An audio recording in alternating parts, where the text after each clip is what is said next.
it's a beautiful avenue, right? I mean, if you can close your eyes to everything else and just take a walk down Monument Avenue and back again, especially in the springtime when the sun is coming up, dogwoods are in bloom, it's gorgeous. It's a beautiful, beautiful street.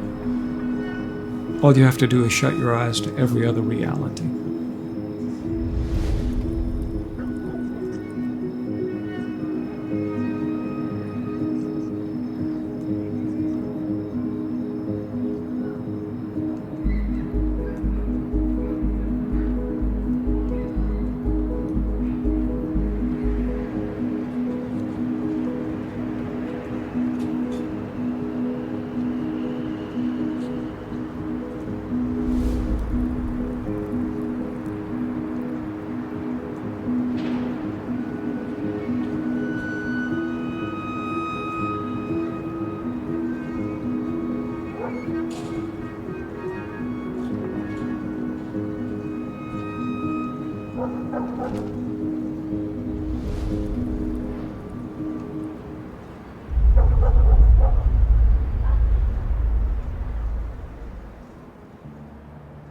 I'm Jim Somerville. I'm pastor here at Richmond's First Baptist Church. Been here since 2008, a little more than 17 years. I was pastor at First Baptist Church in Washington, D.C., and got a call from the search committee here in Richmond. And they said, we'd like to talk to you. Could you send us a resume? And I checked out the church and then wrote back. I said, I'm sorry, I don't think that's going to be a good fit. I feel like you're probably too conservative theologically and too traditional in terms of your worship style. So thanks very much, but no thanks. So 5 months later, they called me back and said, what about now? So I said, well, at least I'll come and have a talk with your committee. I remember asking the search committee, how much Civil War history would I have to know to be your pastor?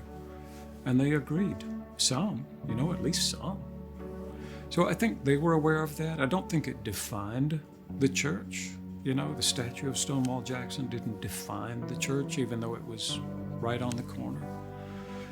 But I would soon find out how deep those sentiments ran in some people.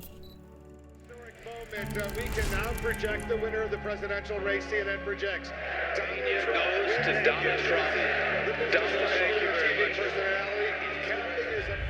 I remember that moment on that Wednesday morning. I didn't stay up to see how things had turned out, but I checked my phone on Wednesday morning and it said that Donald Trump had won, and I was just shocked to the core because I felt like all of the things that he stood for were counter to the kinds of things that Jesus stood for. And yet America had said, we're going to go with this guy. I don't think of myself as a liberal or a progressive preacher, but I really do try to preach Jesus as much as possible. And he has some views that are considered really liberal or progressive. What I found for me personally is that people began to hear my sermons through the ears of politics, and they began to decide, oh, you are more liberal than we thought you were, or you must not have voted for Donald Trump. So I soon learned that when people accused me of being political, that means your politics are not my politics. 2020 was the perfect storm, right? I mean, it was an election year and this deeply divided electorate. There was the murder of George Floyd and the global pandemic. I mean, really kind of at the front edge of that thing, trying to figure out what COVID-19 meant and what it might do to us.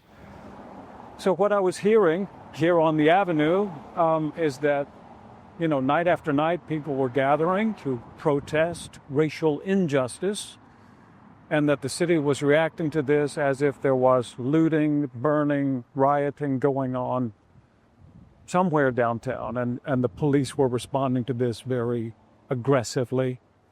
And I just kept thinking, it's probably not as bad as everybody thinks it is, that we do have the right to assemble, and we have the right to protest. And again, what I saw was young people coming down the street to some of those protests who didn't look like troublemakers. They looked like peacemakers. And they're coming to say, we can do better than this as a city, as a nation.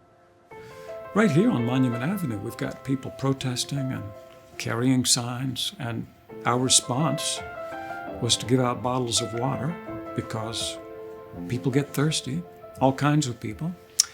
But that got some criticism from the congregation. And then, of course, there was July 1st. July 1st was a Wednesday. We were recording a worship service here in the sanctuary at 3 o'clock. When I walked down the street from my house, I saw a crowd gathering and a crane parked near the Stonewall Jackson monument.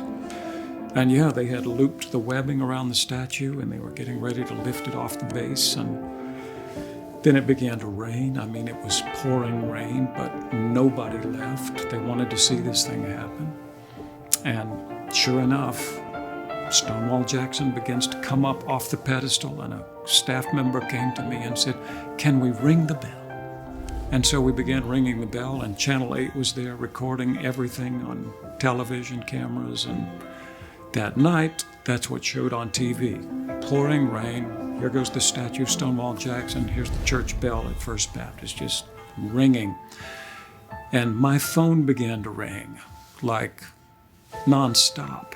People in my church who were calling and saying, why did we ring the bell? People said, if that's the kind of church this is, I'm going to have to find another church.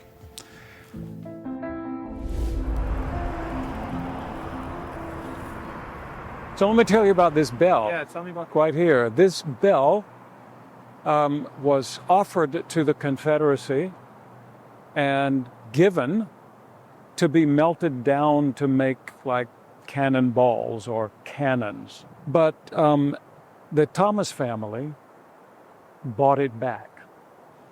It was this bell that we rang on July the 1st, 2020, when the statue of Stonewall Jackson was coming off its pedestal. So for that woman who asked the favor, must have been really sweet to be standing out here in the rain, hearing the bell ring, and watching that symbol of oppression come off the pedestal. When somebody tells me, like, it's not about hate, it's about heritage, I often say the Civil War was about preserving a way of life and an economy that depended on slavery. So you can say it wasn't about slavery, but it was. It was about preserving a way of life that depended on the institution of slavery. To be molded into canon, if so needed.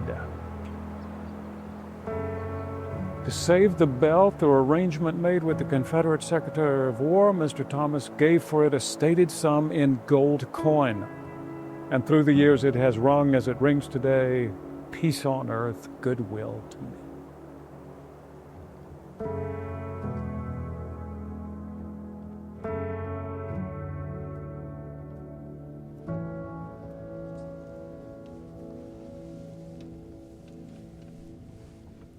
So to walk down Monument Avenue in the old days was to see that identity writ large. This is the most important thing about Richmond, is its role as the former capital of the Confederacy.